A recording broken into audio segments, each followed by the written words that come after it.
നമ്മുടെ നിത്യാഹാരം പോഷക സമൃദ്ധമാക്കുന്നതിൽ പച്ചക്കറികൾക്ക് മുഖ്യ പങ്കാണുള്ളത്. പ്രായപൂർത്തിയായ ഒരാൾക്ക് ഒരു ദിവസം 300 ഗ്രാം പച്ചക്കറിയെങ്കിലും ലഭിച്ചിരിക്കണം. ഇക്കാലത്ത് പച്ചക്കറി കൃഷിയിൽ കീടനാശിനികൾ അമിതമായി ഉപയോഗിക്കുന്നതായി കണ്ടുവരുന്നു. കീടനാശിനികളുടെ അവശിഷ്ടം പച്ചക്കറികളിൽ തങ്ങി നിൽക്കുവാനും അവ മനുഷ്യ ശരീരത്തിലെത്തുവാനും അങ്ങനെ ദൂഷ്യഫലങ്ങൾ ഉണ്ടാകുവാനുമുള്ള സാധ്യതയും വളരെ കൂടുതലാണ്. വിഷഭയമില്ലാതെ നമുക്ക് വേണ്ടുന്ന പച്ചക്കറികൾ സ്വന്തമായി വീട്ടുവളപ്പിൽ ഉൽപ്പാദിപ്പിക്കുക എന്നതാണ് ഇതിനുള്ള ഏക പരിഹാരം. കുറഞ്ഞ സ്ഥലത്ത് എത്രമാത്രം കൃഷി വിളയിക്കാം എന്നതിന് ഉത്തമ ഉദാഹരണമാണ് കോഴിക്കോട് ചെറുവണ്ണൂരിലെ തെക്കേക്കളം പറമ്പ് ചാലിയകത്ത് ചന്ദ്രന്റെ മട്ടുപ്പാവ് കൃഷി.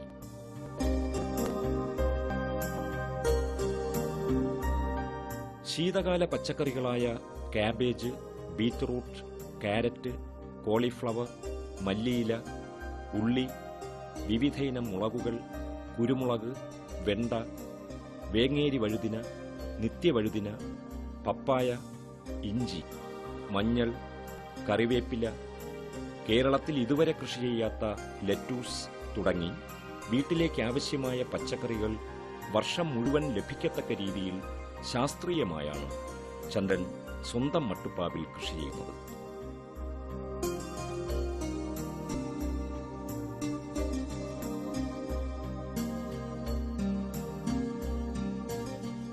ഉപ്പ് തൊട്ട് കർപ്പൂരം വരെ എന്ന് പറയുന്നത് പോലെ പച്ചമുളക് തൊട്ട് സവാള വരെ മട്ടുപ്പാവിൽ വിളയിക്കുന്ന ചന്ദ്രന്റെ കൃഷിരീതി ശ്ലാഘനീയമാണ്. പണ്ട് മുതലേ കൃഷിനോട് താല്പര്യം ഉണ്ടായിരുന്നു. കൃഷി ചെറിയ രൂപത്തിൽ ചെയ്തിരുന്നു. ഇപ്പോൾ ഇവിടേക്ക് മാറിയപ്പം 8 വർഷമായി. 8 വർഷമായപ്പം ടെറസ് ഏതായാലും ഫ്രീ ആയിട്ട് കിടക്കുകയാണ്. അപ്പോൾ 1000 സ്ക്വയർ ഫീറ്റ് വരെ ടെറസ് ഉണ്ട്. അപ്പോൾ അതിൽ നമുക്ക് വേണ്ട നല്ല പച്ചക്കറികൾ ഉൽപ്പാദിപ്പിക്കുക എന്നുള്ള ഉദ്ദേശത്തോട് കൂടിയിട്ടാണ് കൃഷി തുടങ്ങിയത്. വെണ്ട, വഴുതന, മുളക്, ചീര, കാബേജ്, കോളിഫ്ലവർ, അങ്ങനെ വേണ്ട എല്ലാ നമുക്ക് കടയിൽ നിന്ന് കിട്ടുന്ന എല്ലാ പച്ചക്കറികളും ഇവിടെ ഇപ്പോൾ ഉൽപ്പാദിപ്പിക്കുന്നുണ്ട്. എല്ലാ ജൈവ രീതിയിൽ തന്നെയാണ് ഉൽപ്പാദിപ്പിക്കുന്നത്. രാസവളം മാത്രം ഉപയോഗിച്ചുണ്ടാക്കുന്ന കടകളിൽ നിന്നും ലഭിക്കുന്ന പച്ചക്കറികളോടുള്ള വിമുഖതയാണ് മട്ടുപ്പാവ് കൃഷി ചെയ്യാൻ ചന്ദ്രനെ പ്രേരിപ്പിച്ചത്. ആദ്യം പ്ലാസ്റ്റിക് ചാക്കുകളിലായിരുന്നു പച്ചക്കറി കൃഷി ചെയ്തിരുന്നത്. എന്നാൽ ഈ രീതി വളക്കൂറുള്ള ജലം നഷ്ടപ്പെടാൻ കാരണമാവുകയും വെള്ളം കെട്ടിക്കിടന്ന് ടെറസിന് നാശം വരികയും ചാക്കുകൾ ദീർഘകാലം ഉപയോഗിക്കാനാകാതെ വന്നതുമാണ് കന്നാസുകളിൽ കൃഷി പരീക്ഷിക്കാൻ ചന്ദ്രനെ പ്രേരിപ്പിച്ചത്. ഇപ്പോൾ 100ഓളം കന്നാസുകളിലാണ് കൃഷിത്തോട്ടം. ആദ്യം ഞാൻ എല്ലാവരും കൃഷി ചെയ്യുന്ന പോലെ ചാക്കിലാണ് കൃഷി ചെയ്തത്. ചാക്കിൽ കൃഷി ചെയ്താൽ നമുക്ക് പല പ്രയാസം നേരിടുന്നുണ്ട്. അതിൽ ഒഴിക്കുന്ന വളം നഷ്ടപ്പെടും. പിന്നെ ഒരു വർഷത്തിന്റെ ഇടയിൽ തന്നെ ഈ ചാക്ക് വെയിലും മഴയും കൊണ്ട് ദ്രവിച്ചു പോകും. നമുക്ക് ഒരു സ്ഥലത്തുനിന്ന് മറ്റു സ്ഥലത്തേക്ക് എടുത്തു മാറ്റാൻ പറ്റില്ല.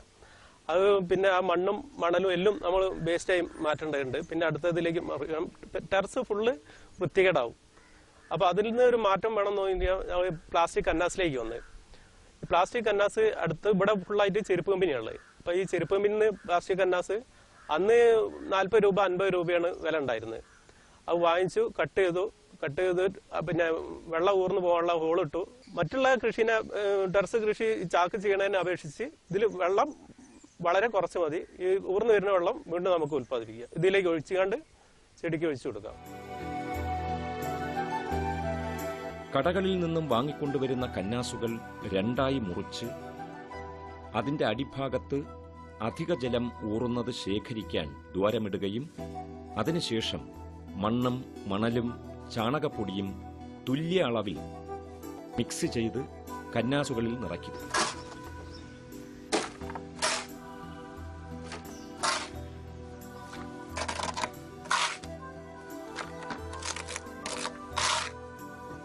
ഇഷ്ടിക നിരത്തിയ പലകപ്പുറത്ത് ഈ കന്നാസുകൾ വെച്ച് അതിനടിയിൽ ഊറി വരുന്ന അധിക ജലം ശേഖരിക്കുന്നതിനായി ചെറുപാത്രങ്ങളും വയ്ക്കുന്നു. ഇതുവഴി നനയ്ക്കുപയോഗിക്കുന്ന വെള്ളത്തിന്റെ അളവ് കുറയ്ക്കാനും വെള്ളത്തിനൊപ്പം ഒഴുകിപ്പോകുന്ന വളം വീണ്ടും ഉപയോഗപ്പെടുത്താനും മട്ടുപ്പാവിൽ കൃഷി ചെയ്യുമ്പോൾ കോൺക്രീറ്റിന് ചോർച്ചയുണ്ടാകുമെന്ന ഭീതിയും ഒഴിവാകുന്നു. കൊടുക്കണ വളം എന്ന് പറഞ്ഞാൽ ചാണകപ്പൊടി അടിവളമായിട്ട് ഇട്ട് കൊടുക്കും. പിന്നെ ചാണകം, കടലപ്പിണ്ണാക്ക്, വേപ്പ് പിണ്ണാക്ക്, ഒരു 2 കിലോ കടലപ്പിണ്ണാക്ക്, 2 കിലോ ചാണകം, 1 കിലോ വേപ്പ് പിണ്ണാക്ക്. ഇത് നമ്മൾ വലിയൊരു തുറസായിട്ട് വലിയ മൂടിയുള്ള പാത്രമായിരിക്കണം. ഒരു ഈ 5 കിലോ മിശ്രം തയ്യാറാക്കണേ ഒരു 40-50 ലിറ്റർ വെള്ളം കൊടുക്കുന്ന പാത്രമായിരിക്കണം. അതിൽ ആദ്യം കുറച്ച് ചാണകം ഇട്ട്, പിന്നെ കുറച്ച് കടലപ്പിണ്ണാക്കിട്ട്, പിന്നെ കുറച്ച് വേപ്പ് പിണ്ണാക്കിട്ട്, വീണ്ടും ചാണകം, കടലപ്പിണ്ണാക്ക്, വേപ്പ് പിണ്ണാക്ക്. ഈ എടുത്ത സാധനം 4-5 ഭാഗമാക്കിയിട്ട് വേണം നമ്മൾ ഇതിലേക്ക് ഓരോ ലെയറായിട്ട് വരണം. അതിൽ പിന്നെ ഒരു ലെവലിൽ വന്ന് നിന്നിട്ടുണ്ടാവും. ആ ലെവലിൽ മാത്രം വെള്ളം ഒഴിച്ചിട്ട് അന്ന് വെള്ളം ഒഴിച്ചിട്ട് അത് നല്ല മൂടി വെക്കുക. പിറ്റേന്ന് അതുപോലെ ആ നേരത്ത്, അതായത് 24 മണിക്കൂർ കഴിഞ്ഞിട്ട് എടുത്തു കഴിഞ്ഞാൽ വെള്ളം ഉണ്ടാവില്ല. വലിയൊരു കമ്പ് ഉപയോഗിച്ച് വീണ്ടും കുറച്ച് ഒരു 1-2 ലിറ്റർ വെള്ളം ഒഴിച്ച് നല്ല ഇളക്കുക. അങ്ങനെ പിറ്റേന്ന് അടച്ചിടുക. അതുപോലെ ഒരാഴ്ച 7 ദിവസം ഇതുപോലെ ഇളക്കി വെള്ളം ഒഴിക്കണം. 7 ദിവസം കഴിയുമ്പോഴത്തേക്ക് ഇതൊരു കുഴമ്പ് രൂപത്തിലായിട്ടുണ്ടാവും. ഈ കുഴമ്പ് രൂപത്തിലായിട്ടുള്ള മിശ്രിതം നമ്മൾ ഒരു കപ്പ് എടുക്കുമ്പോൾ 5 കപ്പ് വെള്ളം ചേർത്ത് കൊടുക്കണം. 5 ഇരട്ടിയോ 6 ഇരട്ടിയോ വെള്ളം ചേർത്തുകൊണ്ട് എല്ലാ ചെടിക്കും ഒഴിച്ചു കൊടുക്കുക. ഇത് നല്ല എഫക്റ്റ് ആയിരിക്കും. നമ്മൾ ഇത് നോക്കിയാൽ തന്നെ നമ്മൾ ഈ വളം ഒഴിച്ച് 3-4 ദിവസം കഴിയുമ്പോഴത്തേന് ചെടീന്റെ വളർച്ച നമുക്ക് നോക്കിയാൽ തന്നെ മനസ്സിലാവും. അപ്പൊ അത്രയും നല്ല രീതിയിലാണ് ഈ വളത്തിന്റെ പ്രയോഗം.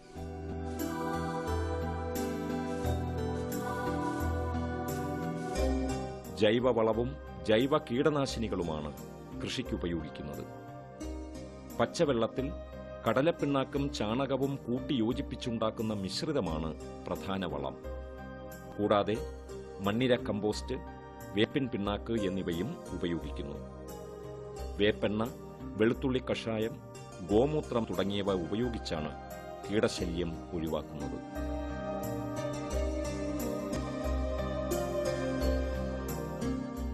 ചന്ദ്രന്റെ 2 മക്കളും പഠിക്കുന്നതിനിടയിലും കൃഷിയിടത്തിൽ വെള്ളം നനയ്ക്കാനും വളമിടാനും കായ്ഫലങ്ങൾ പറിക്കാനും അച്ഛനെ സഹായിക്കുന്നു. ഒപ്പം സഹായത്തിനായി ഭാര്യ രജിതയും കൂടെയുണ്ട്.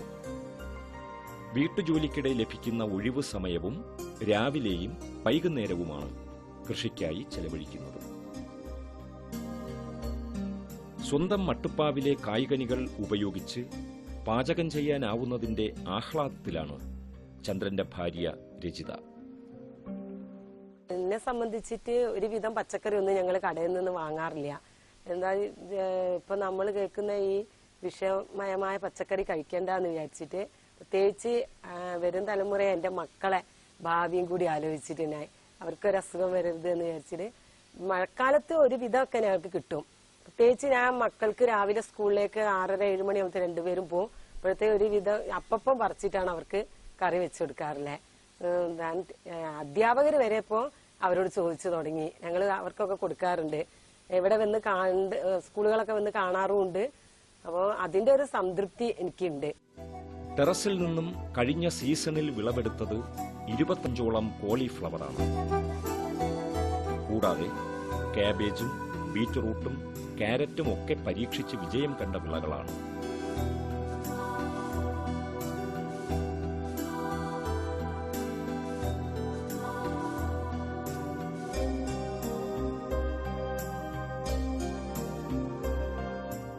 ടെറസ് കൃഷി തുടങ്ങിയിട്ട് 8 വർഷമായിട്ടുണ്ടെങ്കിലും 3 വർഷം മുതലാണ് കൃഷിയിൽ പരീക്ഷണം ആരംഭിച്ചു വന്നത്. അതായത് കാബേജ്, കോളിഫ്ലവർ, കാരറ്റ്, ബീട്രൂട്ട് ആദ്യം ചെയ്തു. നല്ല വിജയമായിരുന്നു. അതിനുശേഷം 2012 സവാള കൃഷി ചെയ്തു. സവാള ആദ്യമായിട്ട് കൃഷി ചെയ്തതാണ്. അത് നാസിക്കുന്ന വിത്ത് വരുത്തിയത്. അത് വിത്ത് പാകി മുളച്ച് കഴിഞ്ഞ് 2 ആഴ്ച കഴിഞ്ഞിട്ട് ഇത് പറിച്ച് നടുക. പറിച്ച് നടുമ്പോൾ ഇതിന്റെ അടിവളമായിട്ട് ചാണകപ്പൊടി ഇട്ട് കൊടുക്കണം. ചാണകപ്പൊടി ഇട്ട് കൊടുത്ത് പിന്നെ 1-2 ആഴ്ച കഴിഞ്ഞിട്ട് ഈ പറഞ്ഞ മിശ്രിതം ചാണകവും കടലപ്പിണ്ണാക്കും വേപ്പും പിണ്ണാക്കും തയ്യാറാക്കിയ മിശ്രിതം ഒഴിച്ചു കൊടുക്കാം. അത് 100 മുതൽ 120 ദിവസം വരെയാണ് ഇതിന്റെ പീരീഡായിട്ട് വിളവെടുക്കുന്ന കാലാവധി കാണുന്നത്. അത് വിളവെടുക്കാനായി കഴിഞ്ഞാൽ ഇതിന്റെ തണ്ടൊക്കെ ഉണങ്ങിപ്പോവും. ഉണങ്ങി വരുന്ന ഒരാഴ്ച മുൻപ് നമ്മൾ വിളവെടുക്കാൻ ഉദ്ദേശിക്കുന്നതിന്റെ ഒരാഴ്ച മുന്നേ ഇതിന്റെ നനവ് നിർത്തണം. എന്നാൽ വളരെ നീറ്റായിട്ട് ഈ സവാള നമുക്ക് കിട്ടാൻ സാധിക്കും. കഴിഞ്ഞ സീസണിൽ മട്ടുപ്പാവിലെ സവാള കൃഷിയിൽ 100 മേനി വിളവ് ലഭിച്ചു. വരണ്ട കാലാവസ്ഥയിൽ പൊതുവെ വളരുന്ന സവാള മട്ടുപ്പാവിൽ പ്രത്യേക പരിചരണം നൽകിയാണ് ചന്ദ്രൻ പരിപാലിച്ചത്. ജൈവവളങ്ങൾ മാത്രം ഉപയോഗിച്ച് കൃഷി ചെയ്തതിൽ പ്രതീക്ഷിച്ചതിലധികം വിളവാണ് ലഭിച്ചത്. കഴിഞ്ഞ സീസണിൽ സ്വന്തം മട്ടുപ്പാവിൽ നിന്നും 18 കിലോ സവോളയാണ് ചന്ദ്രൻ വിളയിച്ചെടുത്തത്. വിളവെടുത്ത ശേഷം ചെടിയുടെ ചുവട് നിലനിർത്തി നനച്ച് പുതിയ തൈകൾ മുളപ്പിക്കുന്നതാണ് ചന്ദ്രന്റെ രീതി.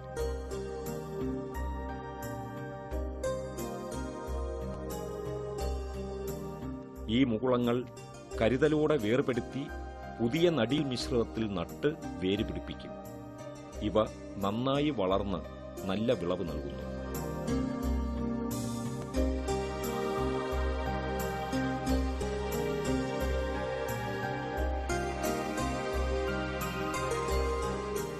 ഓരോ വർഷവും കൃഷിക്ക് മുമ്പ് പഴയ മണ്ണ് മാറ്റി പുതിയത് നിറയ്ക്കേണ്ടതില്ല. ചന്ദ്രൻ 8 വർഷമായി മണ്ണ് മാറ്റിയിട്ടില്ല. എന്നാൽ ഓരോ കൃഷിക്കും മുമ്പ് മണ്ണ് കുമ്മായം ചേർത്ത് ഇളക്കാൻ മറക്കില്ല.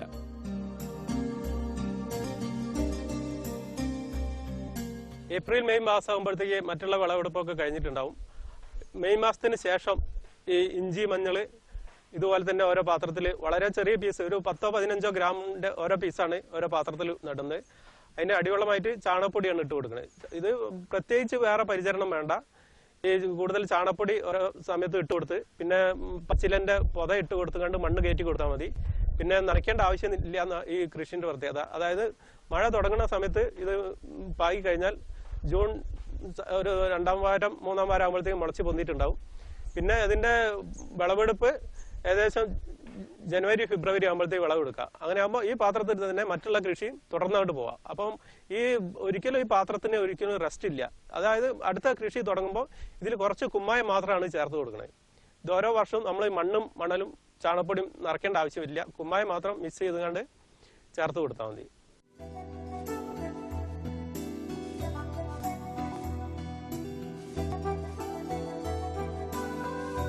ശ്രമിച്ചാൽ പാടങ്ങളിൽ നിന്നും മാത്രമല്ല ടെറസിൽ നിന്നും നെൽക്കതിരുകൾ കൊയ്തെടുക്കാനാകുമെന്ന് തെളിയിച്ചിരിക്കുകയാണ് ഈ യുവ കർഷകൻ.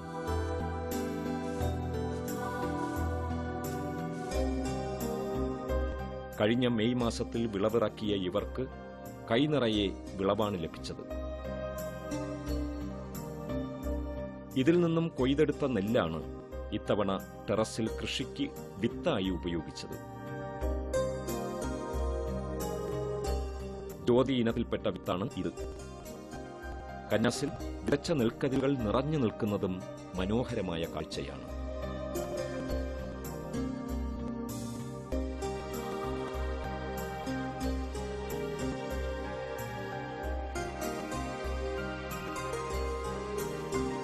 നെൽപ്പാടം കൂടിയാകുമ്പോൾ ടെറസിന് സമ്പൂർണ്ണ കൃഷിയിടത്തിന്റെ പ്രതീതി ലഭിക്കുന്നു.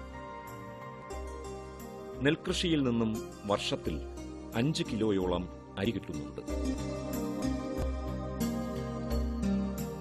ഇത് ശീതകാല പച്ചക്കറി ആണ്. നവംബർ മുതൽ ചെയ്യുക. നവംബർ മുതലാകുമ്പോൾ ഒക്ടോബർ മാർച്ച് ആകുമ്പോഴത്തേക്ക് ഇതിന്റെ കോളിഫ്ലവറിന്, കാബേജിന്, കാരറ്റിന്, ബീട്രൂട്ടിന് പീരീഡ് കഴിയും. അത് കഴിഞ്ഞാലാണ് ഈ നെല്ലിന്റെ വിത്ത് ഇട്ട് കണ്ട് മുളപ്പിച്ച് അത് ഓരോ പാത്രത്തിൽ ഒരു 6 വീതമാണ് നടുന്നത്. 6 വീതം നട്ട് കഴിഞ്ഞാൽ 25 പാത്രത്തിൽ ഇപ്പൊ നടുന്നുണ്ട്. ഈ ചെയ്ത ജ്യോതി നെൽവിത്ത 5 വർഷമായിട്ട് സ്ഥിരമായിട്ട് ടെറസിൽ ഈ നെൽകൃഷി ചെയ്യുന്നുണ്ട്. ഇതിനും ജൈവവളമായിട്ട് തന്നെയാണ് കൊടുക്കുന്നത്. ചാണകപ്പൊടിയും ബയോഗ്യാസിന്റെ സ്ലേറി, ചാണകത്തിൽ നിർത്തുന്ന ബയോഗ്യാസിന്റെ സ്ലേറി നേർപ്പിച്ചും കണ്ട് ഒഴിച്ചു കൊടുക്കുന്നുണ്ട്.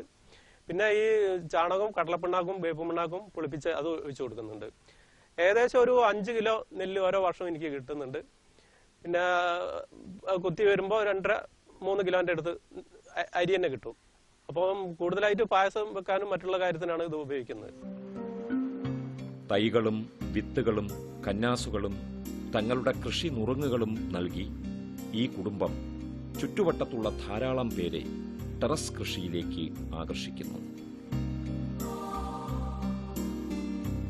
ചന്ദ്രന്റെ മട്ടുപ്പാവിലെ കാർഷിക വിപ്ലവം കാണാനും മനസ്സിലാക്കാനും സ്കൂളുകളിൽ നിന്നും കാർഷിക കോളേജുകളിൽ നിന്നും ധാരാളം പേരെത്തുന്നുണ്ട്.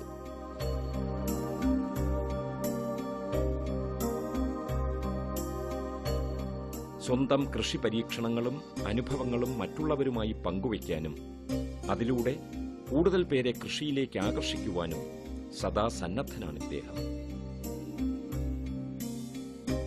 അപ്പോൾ ഈ കൃഷിയൊക്കെ കണ്ടിട്ട് സ്കൂൾ കുട്ടികൾ ഈ കൃഷിപാഠം മനസ്സിലാക്കാൻ വേണ്ടി ഇവിടെ വരുന്നുണ്ട്. പിന്നെ കോളേജിൽ നിന്ന് ക്ലാസ് എടുക്കാൻ വിളിക്കലുണ്ട്. ആർട്സ് കോഴിക്കോട് സയൻസ് ആർട്സ് കോളേജിൽ നിന്ന് ജൈവ കൃഷിന്റെ ക്ലാസ് എടുക്കാൻ വിളിച്ചിട്ടുണ്ട്. പിന്നെ മഞ്ചേരി NSS കോളേജിൽ നിന്ന് ക്ലാസ് എടുക്കാൻ പോയിട്ടുണ്ട്. അങ്ങനെ അടുത്തുള്ള സ്കൂളിലും കോളേജിലും ഇതുപോലെ ഓരോരുത്തർക്ക് എൻ്റെ അറിവുകൾ പങ്കുവെക്കാൻ എനിക്ക് സാധിച്ചിട്ടുണ്ട്. പിന്നെ പല കൃഷി ഓഫീസർമാരും വിളിച്ച് ചോദിക്കലുണ്ട്, ഈ സവാള എങ്ങനെയാണ് കൃഷി ചെയ്യുക, അതിൻ്റെ രീതി എങ്ങനെയാണെന്നുള്ള പല ആൾക്കാർക്കും അറിയാത്ത, ഞാനും ചെയ്തു പഠിച്ചിട്ടാണ് എനിക്ക് ആരും പഠിപ്പിച്ചു തന്നതല്ല. കാർഷിക രംഗത്തെ മികവിനുള്ള അംഗീകാരമായി ചെറുവണ്ണൂർ നല്ലളം പഞ്ചായത്ത് ഇദ്ദേഹത്തെ 2010 ആദരിച്ചു. കൂടാതെ നിരവധി അവാർഡുകളും അംഗീകാരങ്ങളും ഈ യുവ കർഷകനെ തേടിയെത്തിയിട്ടുണ്ട്. ഡിപ്പാർട്ട്മെന്റ് നടപ്പിലാക്കുന്ന എല്ലാ പദ്ധതികൾക്കും വളരെ സപ്പോർട്ടീവായിട്ട് ചെയ്യുന്ന കഴിഞ്ഞ വർഷം മുതൽ സജീവമായിട്ട് ഇടപെടാൻ പറ്റുന്ന ഒരു പദ്ധതിയാണ് ആത്മ. അതായത് അഗ്രികൾച്ചർ ടെക്നോളജി മാനേജ്മെന്റ് ഏജൻസി എന്ന് പറയുന്നത്. അത് നമ്മൾ ബ്ലോക്ക് തലത്തിൽ ഒരു BFAC എന്ന് പറയുന്ന ഒരു കമ്മിറ്റിയും എല്ലാ പഞ്ചായത്തുകളിലും FIG അതായത് ഫാർമർ ഇൻട്രസ്റ്റഡ് ഗ്രൂപ്പ് എന്നുള്ള രീതിയിലും ഒരു വലിയൊരു നെറ്റ്വർക്കിലൂടെയാണ് സ്കീമുകൾ നടപ്പാക്കി വരുന്നത്.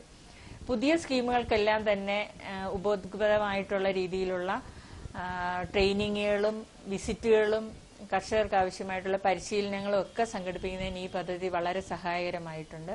അതിൽ നമ്മൾ പഞ്ചായത്ത് തലത്തിൽ എടുത്തിരിക്കുന്ന BFAC എന്ന് പറയുന്ന കമ്മിറ്റിയിലെ അംഗമാണ് ശ്രീ ചന്ദ്രൻ, ചെറുവണ്ണൂർ നല്ലളം ഭാഗത്തുള്ള ശ്രീ ചന്ദ്രൻ എന്ന് പറയുന്ന കർഷകൻ. അദ്ദേഹം എല്ലാ രീതിയിലും വളരെ ചെറിയ സ്ഥലത്ത് കൃഷി ചെയ്യുന്ന ഒരു നല്ല കർഷകനാണ്. നൂതന ടെക്നിക്കൊക്കെ തന്നെ അദ്ദേഹം പെട്ടെന്ന് തന്നെ പ്രാവർത്തികമാക്കാനും നടപ്പിലാക്കാനും ഒക്കെ വളരെ അതീവ തൽപരനുമാണ്. അതെടുത്തു പറയാവുന്ന അദ്ദേഹത്തിന്റെ ആ വേസ്റ്റ് മാനേജ്മെന്റിലുള്ള കാര്യം, നമ്മൾ സാധാരണ എടുത്തു കളയുന്ന ക്യാൻ അദ്ദേഹം മുറിച്ച് ഒരു ചട്ടിയായിട്ട് സൂക്ഷിച്ച് അതിൽ പലതരത്തിലുള്ള ആ വീട്ടിലേക്ക് ആവശ്യമായിട്ടുള്ള ഉള്ളി മുതൽ പൊട്ടറ്റോ ഉൾപ്പെടെയുള്ള കൃഷി ചെയ്തു വരുന്ന ഒരു രീതി, അത് എല്ലാവർക്കും അതൊരു മാതൃകയായി സ്വീകരിക്കാവുന്ന ഒരു കൃഷി രീതിയാണ്. കുറഞ്ഞ സ്ഥലത്ത് വീട് വെച്ച് താമസിക്കുന്നവർക്കും നല്ലതുപോലെ പച്ചക്കറി കൃഷി ചെയ്യാമെന്ന് തെളിയിക്കുകയാണ് കുളത്തറ പള്ളിത്താഴത്ത് ഇൻഡസ്ട്രിയൽ സ്ഥാപനം നടത്തുന്ന ചെറുവണ്ണൂർ ചാലിയകത്ത് ചന്ദ്രനും കുടുംബവും.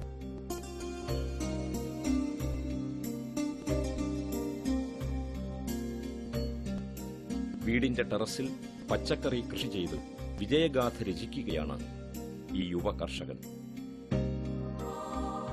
കൃഷിയിടമില്ലാത്തവർക്കും കൃഷിയെ സ്നേഹിക്കുന്നവർക്കും ഇതൊരു ഉത്തമ മാതൃകയാണ്. കൃഷിയോട് ആഭിമുഖ്യമുള്ള ഏതൊരാൾക്കും ചന്ദ്രന്റെ കൃഷിരീതി സ്വീകരിക്കാവുന്നതാണ്.